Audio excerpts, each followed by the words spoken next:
What's good, everyone? Welcome back to another segment of Choices with AJ.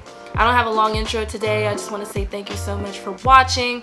And if you have any feedback on what I can do to make this channel better, please send me a DM at AJHeaven_. Both positive and constructive feedback is incredibly helpful. If you're ready to get today started AJ's way, can I get a year? I'm just gonna assume you said it. Now let's get into it. So the story that we're going to be reading today is Queen Bee, Chapter 9. I'm going to give this disclaimer that I have already seen the big twist at the end. I got spoiled on Facebook. So let's get into it.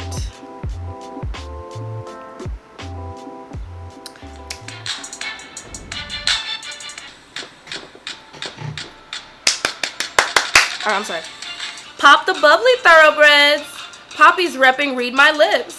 Should I toast Queen Bee for having her face in malls everywhere, or the brand for finally figuring out how to be relevant? But wait, a vandalized display in the middle of Soho's Amphora? Oof, that's not a good look. Are the Poppy haters multiplying, or are they just coming out of the woodwork? Poppy haters? Shifting gears, I know we all died when we saw Natalie's selfie from last night. The dress? The hair? Will we ever find out what secret soiree our girl was whisked off to? No, you won't. No, you won't. My business. Other than that, thoroughbreds, all is quiet on the East Coast front. Too quiet, if you ask me. We all know what that means. A storm's brewing. But who's going to be caught in the downpour? We're not scared of a little thunder and lightning, are we? Kisses. Let's see.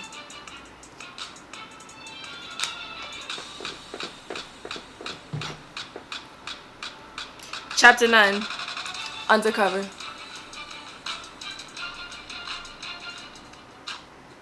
You sit in your common room with Zoe the next morning, angsting about how things ended after Ian's award ceremony last night. Yeah, what was that about? Cutie Pie yaps along as you vent. That dog ugly, bro. I only got it to it was like something against Poppy or something. This dog ugly as shit. I just don't get it. One minute he's hot, the next he's cold. I thought last night was a turning point. I mean, we had sex in a horse-drawn flipping carriage, for crying out loud. Yeah, and thanks but no thanks for the play-by-play. Some of those deets I really could have gone to my grave not knowing.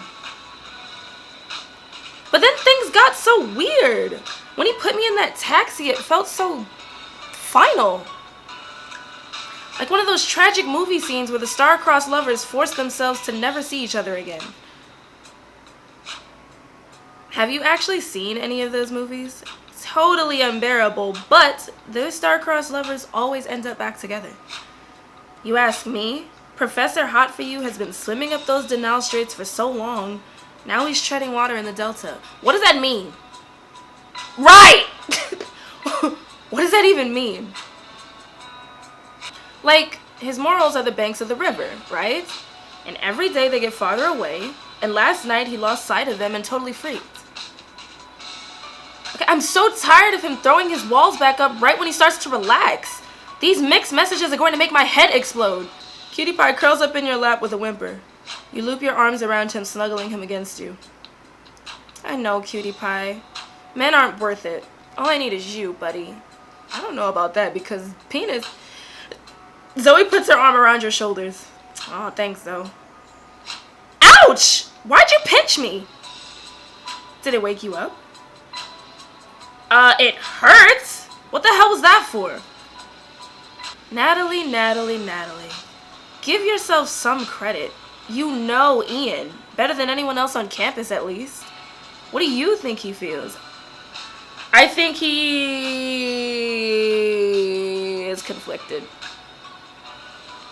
He's attracted to me, but he wants to be able to push those feelings aside and be professional. And he can't settle for one over the other. Girl, I don't envy the headache that's gotta be giving you. Okay, next question. The real question. The one that matters. How do you feel about him? You know, I like our chemistry, but I'm still looking at Lil Louis. I'm not ready for a full-scale commitment, but I don't want to call it quits when we have these major sparks flying between us. You notice Zoe's face fall for a second, but then she pulls on a smile. Zoe, Zoe, Zoe, Zoe. Wait a minute, baby. Wait a minute, baby. Listen, listen. You know, I didn't say I want to be with him, so if you got something you want to say to me, say it. And when the games are fun, you keep on playing. You heard a little bit? Zoe slings her feet up on the coffee table. With a peal of excited barks, Cutie Pie jumps onto her legs, then slips off onto the floor. That dog is hit, bro. You are so cute. I actually forgive you for chewing on my Valentino pumps, you little monster. She scoops him up and places him on her lap before turning her attention back to you. Okay, here's what you're gonna do about Ian.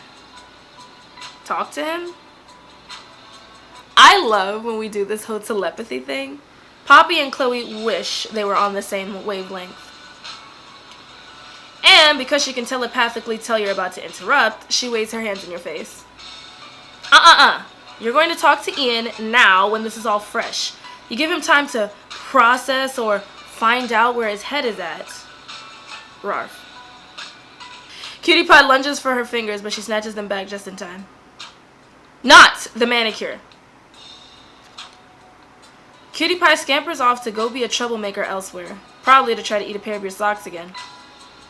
That's crisis averted. Back to Ian. If you leave him alone to wallow in his thoughts, you know what's going to happen? He'll just find some weak-ass excuse to justify shoving you in that taxi like he's some wounded romance protag. You're the protag, Natalie. No more letting him put you in taxis. You have to go over there and tell him what's up right now. What do I even say, though? Hey, Ian, just so you know, I'm totally DTF, whatever. Zoe! Like it's not true. He just needs you to tell him, straight up, that you're into him. Give him the confirmation that you're on the same page. Damn, I sound like a relationship coach. Maybe I'll start a blog. You're right. I haven't been totally upfront with him. But I'm 95% sure he won't let me into his office today. What? You thought I'd throw you into the lion's den without a secret weapon? Girl, please. I'm better than that. She slings her legs off the table and pulls you to your feet after her. She shoves you into your room, then joins you a minute later. So, I've been planning. Are you ever not? Would you be in the top 15 if I wasn't? She takes a sexy mint-colored outfit out of the shopping bag on her arm and lays it on your bed. The math's simple. Makeovers equal dopamine rush equals instant confidence boost. Trust me, it's how I ace my Renaissance lit presentation. You're going to walk into Kingsley's office looking like such a snack, he won't even think of turning you away. Hot tip. Get this sexy yet sophisticated makeover to impress Ian and earn a reputation boost as you strut through campus. You'll be able to pair this outfit with a cute new hairstyle. I don't be trusting y'all hairstyle. Ooh la la, très chic, Zoe. That's giving me flashbacks to Sophia from the Nanny Affair. Now let me do you up with this cute new hairstyle to tie the whole look together. Ew. No thank you. No. You are a vision. Call me Professor Kingsley because I'm crazy about you, darling. Now go give him a piece of your mind. I just need one more thing. Can I change my hair? You reach for your nightstand and stop. Hey, did you borrow my perfume again? Not since I gave it back last week. You probably put it somewhere safe when you went on that crazy cleaning frenzy the other day. Zoe takes your shoulders and spins you around to face the door. Perfume later, Professor Dreamy now. Bro, I don't like this hair. I don't know if I'm Oh my god, you're ready! She shoves you toward your bedroom door, but you stop in the doorway and turn to face her. You know you're special to me too, right? Regardless of how I feel about Ian, I feel something for you too. And I don't want to hurt you. You take her hands, drawing her closer. You're the only thing keeping me sane at this school. Through Poppy and the rankings and all the crazy stuff Ian throws at me too. Zoe smiles softly, softer than you think you've ever seen. I mean, it's not like I'm surprised you'd fall for someone as stunning and intelligent and perfect as me. This is college. You want to bang your professor, just don't get caught. She leans in close to you, a mischievous glimmer in her eyes. And don't forget, my room's right down the hall. You give her hands a squeeze. Maybe I should skip the Ian talk and stay here. I just missed 2 hours of Project Runway to give you the best pep talk in the history of the world. So no, you're going. Just hurry on back when you're through. Let's grab lunch at Spicy's later? Text me. I'll be studying for my music theory exam in the library. 20 minutes later, you poke your head into Ian's office and call out wearily. Hey, Professor. Ian, are you... Natalie, thank God. Ah! Ian pulls you inside and shuts the door. Okay, not the reception I was expecting. Ian's hands are still on your shoulders. He looks at you like you're the first drop of water in a scorching desert. He swallows heavily, unable to help himself from looking you up and down. You look lovely, as always. I was up all night thinking about you, about us, about last night. And boy, does he look like he didn't sleep a wink. His eyes are slightly pink, and he runs a hand through his hair in distress. You're going to be the death of me, Natalie. I shouldn't feel these things for you. But having you there with me last night made me lose sight of every boundary I'd put up between us. Ian, maybe you should sit down. But before you can finish, he pulls you toward him, sealing his lips to yours. He sighs your name. Natalie. Kiss him back! What you mean? You throw your arms around his neck and melt into the kiss, murmuring his name against his mouth. Ian. He groans and kisses you harder, pulling your hips against him. His teeth catch your lower lip, making your heart stutter. So you finally stop fighting how you feel? His grip on your hips intensifies, and your stomach tightens as he twines his tongue around yours. I'll never get enough of this. And you won't either. Except you came here for a reason, and you can't let him derail you. You push him gently back. We need to talk, and you can start by explaining what that goodbye was last night. He sits heavily in one of the armchairs, head hanging. Ever since the speakeasy, you've taken up every spare thought in my head. And I've tried to be professional, to stop myself every time I let things go too far, but... He looks at you, the warring emotions he's tried to stifle all year long about to break through. Being with you puts my entire career at stake, but damn it all, I'm this close to throwing it all away for you. Just leave the school, bro, or just wait till he's not your teacher anymore. He's not gonna be your teacher for... Is this high school? No, this is college. He don't be a teacher forever. I just need to know. I need to hear you say it. What do you want from me, Natalie? I want you, stupid! You walk over to him and touch your hand to his cheek, feeling a spark race through you at the contact. His breath catches and yours does too. I want you so much. He leans into your touch, eyes closing as he covers your hand with his. His voice comes out a whisper. You weren't supposed to say that. I don't hide my feelings, Ian. I'm not going to walk away from you, from what we could be. It's that simple.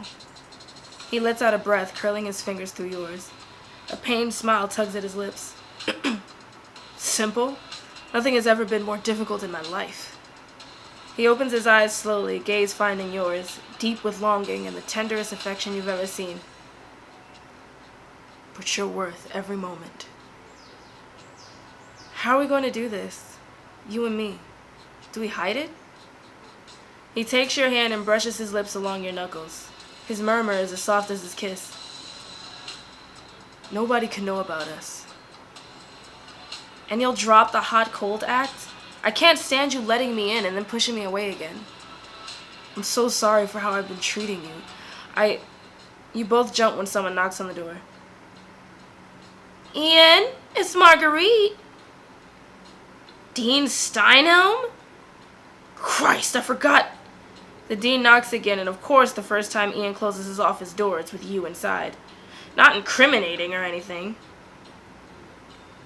You sprint to the other side of the office and dive under his desk. Beggars can't be choosers. Once he's sure you're hidden, Ian opens the door. Marguerite! Sorry about that, I was finishing up grading a test. Hard at work as usual. I'm glad to see it. You hear Dean Steinhelm come in, and then Ian shuts the door again. Why don't you take a seat, Ian? I have a few things I'd like to discuss with you. Oh, yes, of course.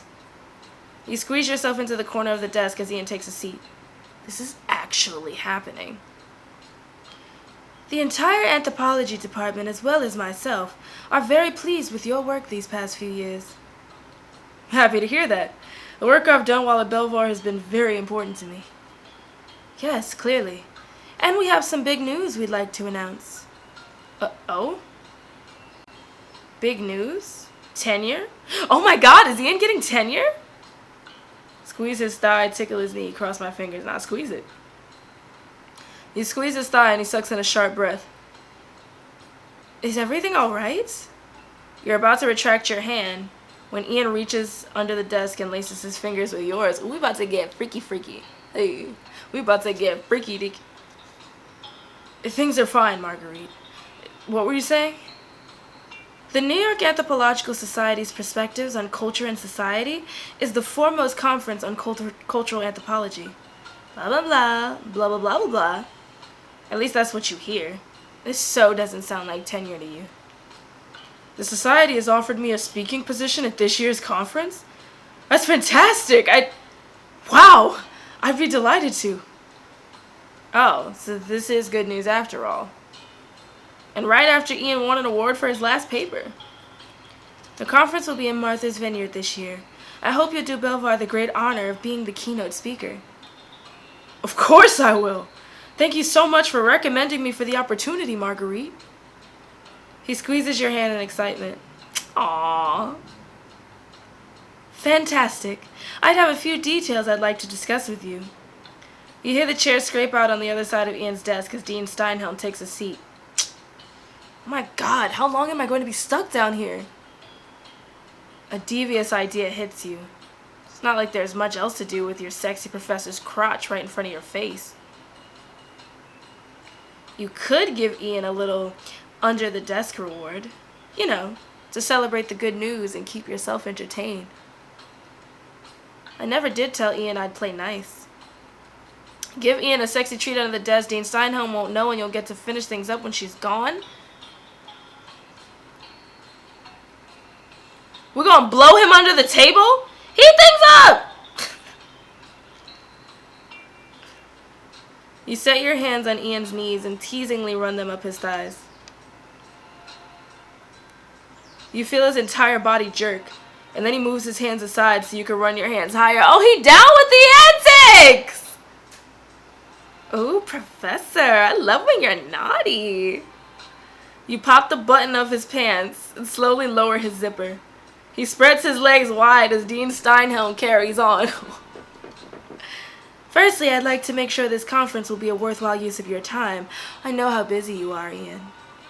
You hear him trying to keep his voice even as you brush a finger over the seam of his underwear.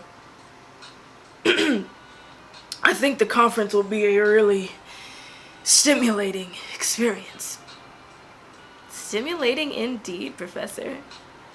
Carefully, quietly, he shifts in his seat so you can lower his underwear out of the way, freeing him from his constraints. He bites back a low moan. So if she wants to get up to shake your hand, this might be kind of awkward. Only the best of the best attend the conference. I'd be among peers I greatly admire. In that case, I absolutely insist. In fact, I'll make sure the school covers all your fees. You flatten your palms against Ethan's inner thighs, pushing his legs open a little farther. He rolls his hips into the touch, straining for you. Thank you! He grabs the back of your head and pulls you toward him, desperate for you, showing you how much he needs you. Yeah, you better be careful. You push that shit too far and I gag under your desk. She's gonna know something's going on. Unless Natalie's a throat goat, then never mind. I should use your mouth, baby. Give him that action. Use both. You swipe your tongue against him and he melts, chair creaking as he slumps a little lower. We'd like you to take your TA to the conference with you. You mean... You wrap your lips around him and he cries out your name. Natalie? Yes, Natalie Hughes. We have high hopes for her. We'd like her to accompany you if it's all right with you. I don't think you'll have any objections to that. You hum very quietly against him. Ian sighs at the subtle vibrations. Please. Very well then, it's settled. I'll let the conference staffs know to expect you and Miss Hughes. And Ian, are you sure you're alright? You're looking rather flushed. All this work must be catching a fever. Well, take care of yourself. We want you in top shape for the conference. And with that, you hear Dean Steinem walk to the other side of the room. The door opens and then closes behind her. Oh my god. He pushes his chair back from the desk, giving you more room. His body thrums for you, his face flushed, his legs spread in invitation. He swallows loudly as you crawl out from under his desk, kneeling between his open thighs. Look at how excited you are, Professor. You dip your head to swipe your tongue against him, and his eyes roll back as he lets out a needy sigh. Oh. A shiver races through him at the sight of you between his legs, and he licks his lips. Natalie, please. Professor, hold on tight. Now let me hear you, baby. I want to hear how loud you can be when no one's around. You drag your tongue along him, and he lets out a chorus of groans from deep in his chest. Oh, God. His hips piston off the chair, and his strong thigh muscles flex as tremors rack his entire body. Natalie! Back arched, head thrown back, his voice dies in his throat as he rides the waves of pleasure you provide him. Afterwards, you stroke his thighs soothingly, murmuring encouragements as he catches his breath. You sound like you enjoyed yourself, Ian. How do you feel? You earned an A+ on that one. That was incredible. You stand and lean over him, hands on the leather armrests. He looks up at you with a glazed expression, face flushed, chest rising and falling quickly. You can expect a lot more where that came from, Professor. You and I are just getting started. You have no idea how helpless your touch makes me. Ian. Now, what you want me to do next time? Anything you do to me makes me lose my mind. In that case, we'll have a lot of fun in Martha's Vineyard together. Awareness returns to his expression as his flush recedes. I forgot about that. Seriously? How did you forget we're going on a free vacation? Oh wait, I know. I'm just that good with my mouth. Ian moves to stand, so you step back to give him room. He tucks himself back into his pants, not quite able to meet your eyes. Oh shit, here we go again.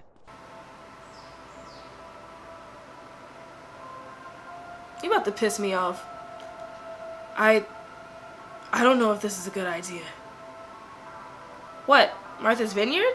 I was kidding about the whole vacation thing. I know it's so you could speak at the conference. Which is fantastic. Congratulations, Ian, you deserve this. I meant us going together.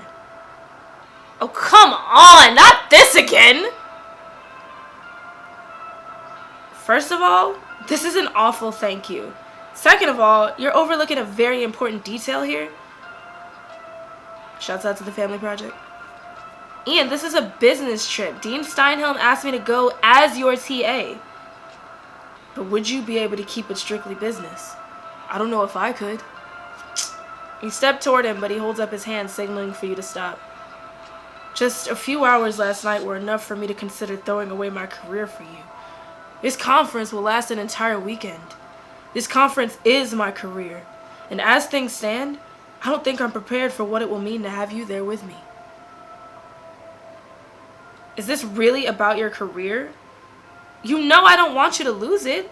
How could you even think I'm asking you to throw your entire career away from me? I've never said that. He bites his lip, expression tormented. Natalie, please, you have to understand. You're avoiding the conversation the two of us need to have. The one we started before Dean Steinhelm came in. If you want to be with me, you need to stop shutting me out like this. I'm sick of being strung along. He turns his back on you. I'm sorry, but I need time to think. Really, Ian? You're going to do this? Alone. Fine, but you better get your crap together. No, bye, nigga. Bye. You stomp out of his office, slamming the door shut behind you. You got time for that. Zoe! You're storming through Winfrey dorms, busy imagining an elaborate shouting match with Ian, so you don't notice Benji until you clip his shoulder. Oops, sorry. Not now, Benji. You freeze. That smell. What is it? Why does it smell so familiar? My utmost apologies, Natalie. I'll get out of your way at once. Benji power walks around the corner, the smell of perfume, your perfume, fading with him. Oh, hell no. You tail him back to his room and knock on the door. He sticks his head out, his entire expression lighting up when he sees you. Oh, Natalie, you look like you were in a hurry. To what do I owe the pleasure? Hey, Benji. I've been wanting to talk to you. You gotta keep it low-key. You plaster on your fakest, most exuberant smile. I feel like we haven't been able to catch up in ages. Do you have some time? He, glitches for a second out of sheer joy. Pretty sure you just fried his brain. Of course. Please come into my Cave of Wonders. Cave of Wonders, huh? Sounds like someplace you'll have to tread carefully. Oh, this is quaint. I'm here on a full scholarship, and part of the stipulation is I have to RA. This is the room they gave me. Wow, that's disturbingly harsh, actually. Zoe's lesson about the bourgeoisie and the proletariat from day one comes rushing back to you. And you thought you were dirt. The on-campus dorms are crazy expensive. The school doesn't want to hand one of those rooms out for free and lose out on that bank. It's alright, though. I know things will change now that you're here. You're going to make a difference at Belvoire. I've been following everything that's been happening between you and Poppy on the T. Have you now? You try to glance around looking from your perfume bottle, but Benji steps in front of you. Totally! You're the best thing that's ever happened to this school. You think? There's literally no competition. It's obviously Poppy's jealous that you're so much prettier and smarter than she is. Benji, you know I'm just an average person, right? I'm not some superhero or anything. You're the people's hero. You stand up for people like me. I mean, do I? Kind of just standing up for myself here. But people like you are people like me. All of us at the bottom of the rankings are so inspired by the way you stand up to Poppy. You give us motivation, make us believe we're worth more than our rankings, that we can become somebodies if we just try. Okay. Anyone can do what I'm doing. You just have to play a smart social game and get a backbone. I'm not looking for your praise or anything. You're wrong. If anyone could do this, they would have already. You have something the rest of us don't, Natalie. Benji, I appreciate your support. I just want you to promise you won't start hero worshipping me or anything like that. You're so humble. I knew I was right to support you. Help. I've been thinking of new ways we can show Poppy and her goons up. Get more of the people on our side. We? Our? When has this crusty french fry helped you achieve anything you've accomplished? Just call this dude a crusty french fry? So, Poppy has this huge party coming up. All the campus A-listers are invited. I was thinking... Benji? Poppy will be attending with her new boyfriend, that Bradley douche. Benji.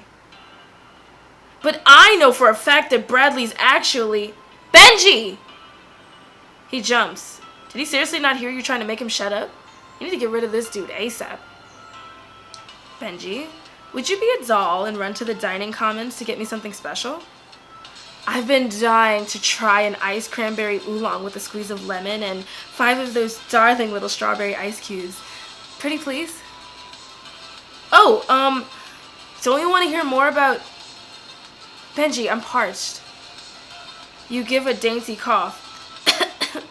Benji's face falls in panicked worry. It would mean a lot if you'd get this drink for me. And if you do, I'll... No, sir. No, sir. I don't want to say either of those, but I'll say I'll be your best friend. Like, forever. I'll be right back. You probably shouldn't say that to a dude who seemed... Alright. He straight up sprints out of his room. Thank God. If only Zoe could have seen me in action. You sweep your gaze over Benji's teensy tiny cupboard of a room. The first thing that catches your eye is his open laptop. Time to snoop! Yikes. His most listened to song this month is Underdog Anthem by Emo Boy. You minimize the window and then click around at random, channeling your inner computer spy / hacker. Suddenly, you strike gold. Ooh, what do we have here? Secret folder? You know I'm opening it. The folder is entitled Poppy's Pathetic Truth. With a smirk, you open it and start reading the first document on the list. Poppy exposed. Draft. Breaking news. Poppyman Sinclair and celeb beau Bradley Denborough spotted walking hand in hand down the aisle of Whole Foods, cart full of detox teas and... Psych! As if Poppy would ever step foot inside a grocery store. That news is as fake as her new relationship. That's right, Brad. That's right. Brad Pop is a sham. Or is it Popley? Broppy? Pradley? Podley? Poppy takes our boy off the market and they don't even have a good ship name. The Injustice. Sharpen your pitchforks, Brad Bays and boys, because I have proof that the only reason Bradley's pretending to be Poppy's boyfriend is because she's bribing him with a movie deal. Wait, where's the rest of it? It was just getting good. You close the draft and scroll through the rest of the folder, most of which are pictures labeled proof. You have a total evil villain moment as a grin spreads across your face. If I post this evidence under my name, Poppy will be a laughingstock on campus. And I bet the Bradley fangirls will thank me for freeing him. Steal the evidence off Benji's computer. Hell yeah, steal that, steal that, steal that, take that.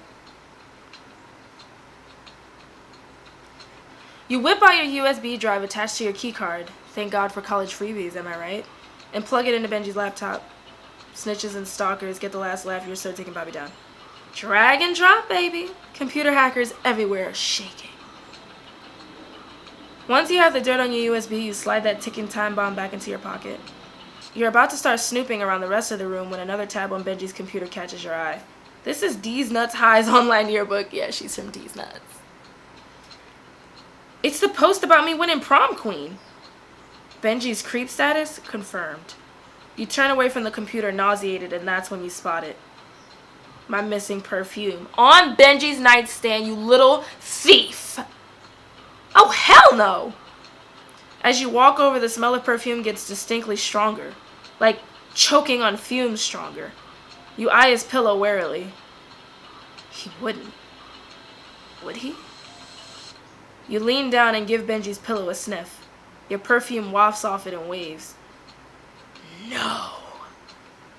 Ugh, you disgusting piece of... You fling his pillow across the room. It flumps against his closet door, knocking it slightly ajar. A chill runs down your spine when you spot a very familiar swatch of red lace from inside. Oh my God, what is that? Oh my God. It better not be what I think it is. It's like you're suddenly in a horror movie. Bad idea or not, you creep over to the closet, grip the door, and pull it open. Oh my God, what is that?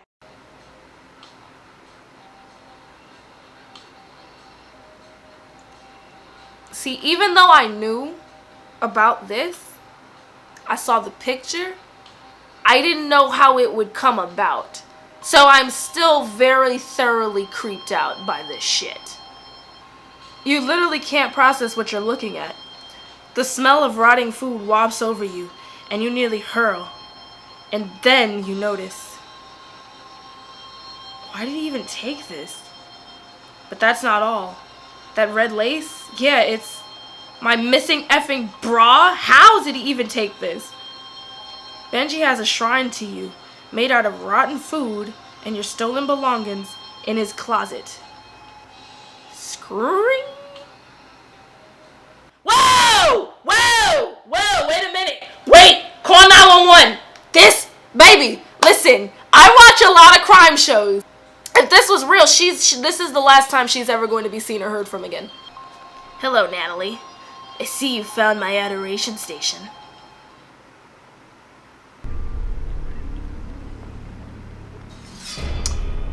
Okay, so I am still thoroughly, like, I've seen the picture before. So I knew that was gonna happen, but I didn't know how it was going to unfold. And I didn't know he was going to catch her. I thought she was gonna see it and leave. If this was like real, the last person to have ever seen or heard from her would be Ian. And he'd probably be a suspect, like a person of interest in her disappearance. And she'd be either locked in somebody's basement or dead. And I don't know how she's going to get out, but at this point I would start swinging. Boop, boop, boop. You gotta fight for your life at this point. I feel like he gonna kill me. Like he got a knife right now in his back pocket. He gonna stab me. I have no idea what may happen next week. Except I think he's going to kill her. Anyway, thank you for watching. Don't forget to leave any kind of feedback.